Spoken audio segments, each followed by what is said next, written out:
আসসালামু আলাইকুম। আপনাদের জন্য নিয়ে আসলাম ডাঁটা শাক। কচি কচি ডাঁটা নিয়ে আসলাম শাক করার জন্য, আর ডাঁটাগুলো মাছ দিয়ে রান্না করার জন্য। দেখবেন শাকগুলো কতটা কচি, খেতেও শাকগুলো খুব ভালো হবে। আমি ডাঁটাগুলোকে আলাদা করে আর কচি শাকগুলোকে আলাদা করে নিয়েছি। শাকগুলা আলাদা করে নিয়ে ভালোভাবে ধুয়ে ভাপিয়ে নিতেছি।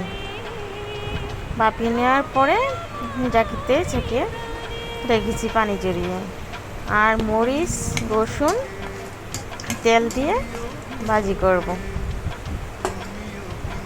মরিচগুলা ভাজা হয়ে গেছে, রসুনগুলো লালচে হয়েছে।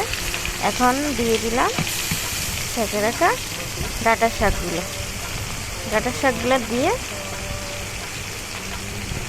সামান্য একটু লবণ দিলাম, দিয়ে নেড়ে চেড়ে দিব। নেড়ে চেড়ে দিয়ে উল্টিয়ে পাল্টিয়ে নিয়ে হয়ে যাবে ডাঁটা শাক। খেতে খুব স্বাদের, ভাতের সাথে খুবই মজা করে খাওয়া যায়। দেখুন ফাইনাল লুকটা আমার শাক হয়ে গেছে, দেখতেও সুন্দর, খেতেও মজা। এভাবে বাসায় ডাঁটা শাক রান্না করে খেয়ে দেখবেন, ভালো লাগবে।